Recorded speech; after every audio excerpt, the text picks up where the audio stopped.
Hi everyone, I'm Jack the Rambling Raconteur, and I hope that you're having a good week. In the late 1930s, an unnamed narrator, a gentleman, hikes from Poland into the countryside of a European country, where, on a sporting chance, he decides to take a peek through the telescope of his rifle at the balcony of a countryside villa. The balcony where an unnamed European dictator has just walked out, caught. Our narrator is questioned before he escapes, and is pursued by a secret police force back to his native England, where he cannot go to the authorities because to involve them would suggest that he had their knowledge, their consent in what he claims and persists in claiming was never to be an assassination attempt. Nevertheless, he's pursued. He's pursued by a couple of strangers, secret agents, into the countryside, a countryside he feels he should know well enough as a sporting man to be able to make his hide out and make his last stand. He is like an animal gone to ground in Rogue Male by Geoffrey Household, published in 1939, a fantastic book, a thrilling book. At one point it was referred to in one discussion as a wilderness procedural. It is a thriller, it is a pastoral thriller, sort of a Pastoral June After Dark. And it really is a fascinating book to read. It's certainly written in 1939. It very clearly carries the emotion and the fury that Household felt towards. I mean, it's quite clear in here. He leaves it open, but it's quite clear that he's writing about wishing that he could go, try to assassinate Hitler. But the book that emerges is really fascinating. It's strange. Our character truly is run to ground like an animal. In one passage, I knew where there was water. I had never seen that stream, and my certainty of its direction may have been due to a subconscious memory of the map. But I knew where water was, and I made for it. I traveled on my belly, using my elbows for legs and leaving a track behind me like that of a wounded crocodile, all slime and blood. I wasn't going into the stream. I wouldn't have washed off that mud for anything in the world. For all I knew, my bowels were only held in by mud. But I was going to the edge. This was the reasoning of a hunted beast, or rather, it was not any reasoning at all. I don't know whether a sedentary townsman's mind would have worked the same way. I think it would, if he had been badly hurt enough. You must be badly hurt to reach the stage of extinction where you stop thinking what you ought to do, and merely do it. I made the trail look as if I had taken to the stream. I crawled to the edge and drank and turned myself round in a shallow, a safe 2 inches deep, where the signs of my wallowing would be washed out. They could track me to the cover where I had lain up for the night, and from there to the water. Where I had gone when I left the water, they would have to guess. Myself, I had no doubt where I was going, and the decision must be credited to my useful ancestors. A deer would trot upstream or downstream and leave the water at some point that the hunter's nose or eyes could determine. A monkey would do nothing of the sort. He would confuse his tracks and vanish into a third dimension.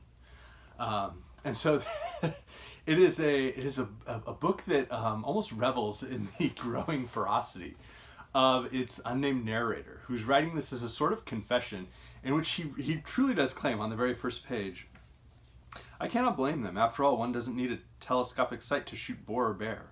So that when they came on me watching the terrace at a range of 550 yards, it was natural enough that they should jump to conclusions. But what unfolds is an amazing thriller, an amazing adventure story.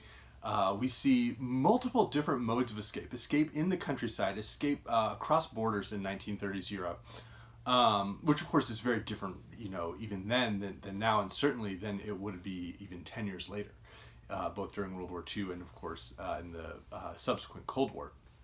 But the narrator just continues to have this sort of more and more primal like sense of feeling like he's an animal and almost feeling a kinship with animals as he disappears into the countryside. He makes himself this little burrow in the countryside of Dorset where he can hide out.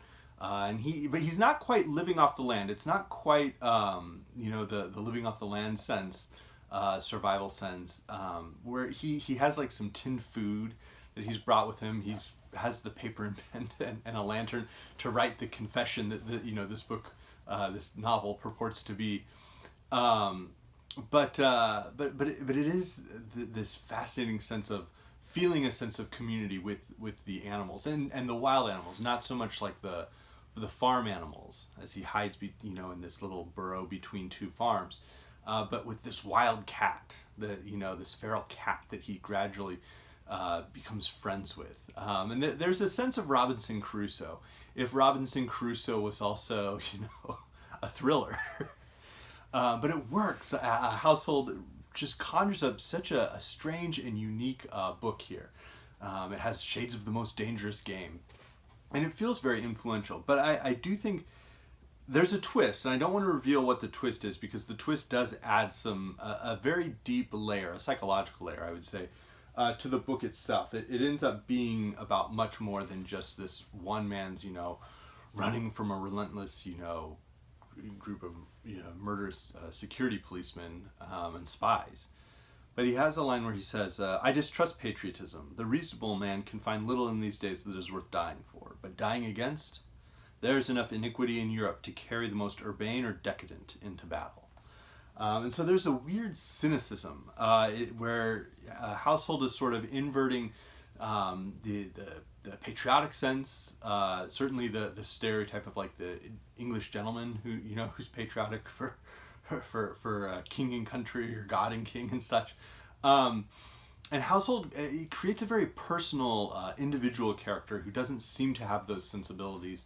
And seems to have different motivations. And so it's a fascinating book. I don't know if anyone else has read it, but I would certainly recommend giving it a shot if you're curious. There are a couple of scenes involving animals that if that makes you scream, by all means avoid this book. But otherwise, I think a lot of people would be surprised at how effective it is as a book and as a thriller. And the countryside scenes and the descriptions of the Dorset countryside are just amazing. It's as if Thomas, I mentioned Robinson Crusoe. There's also shades of Thomas Hardy in here. Hardy's Wessex specifically, and just the writer and character luxuriating in the Dorset countryside. So Household really, he had a winner here. Now, a couple of books I was reminded of. One, of course. And that I think very clearly it was an influence on this book written about 30 years later. And that would be Frederick Forsyth's Day of the Jackal, which is the story of a secret assassin hired by the OAS to try and assassinate Charles de Gaulle in the 1960s. And it sort of has a dual pathway of the police investigation that's going on in multiple countries, and the assassin himself and his travels and journeys. So it feels like this was deeply influenced by rogue mail. There's a hint of the 39 Steps by John Buchan, but again, Hannah in this book is very patriotic. He has that sense of duty. He's ex-military, and we explicitly don't get that sense in rogue mail, which is, I think, why it feels so interesting. Again, shades from the great Anthony Hope, The Prisoner of Zenda. Or again, we have a much nobler character here in Hope, but I think that's part of the fun of rogue mail. And then someone who I think had read Household probably more than once was John le Carré. The way in which the procedures, that the survival procedures in terms of like digging out the little burrow that he's going to hide in, the way in which he describes like how he initially got to Europe, the way in which he describes his different escapes, are all, they have a technical precision to them that feels relevant to the John le Carré books. Spy Who Came In From the Cold certainly has that sense of procedural action. And with Tinker Tailor, there's not nearly as much action. There's the procedural sense. But I think that the original book le Carré wanted to write when he started out to write Tinker Tailor, the first draft of this, if you've read Tinker Tailor, it focused on the character of Jim Prideaux much more, and the character who was betrayed as a spy overseas.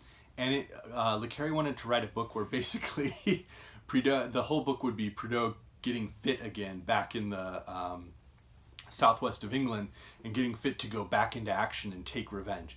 And there's a sense of that book, if that book had ever been written and not like burned as a manuscript, that book I think would feel very much in a through line with Rogue Mail. What emerges is a very, very different novel, but that original Genesis story from Tinker Tailor just feels relevant from Rogue Male.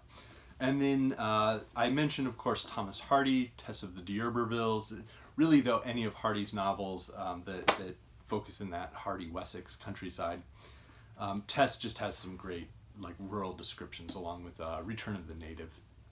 And then the other work I was reminded of is the great poem The Badger from John Clare, where I feel like our unnamed narrator in Rogue Male would recite the badger to himself, perhaps at night. Like that seems like the type of poem he would gravitate towards. So this was Rogue Male by Geoffrey Household. Let me know if you've read it. I'm going to go change out of my rugged, hunting tweeds.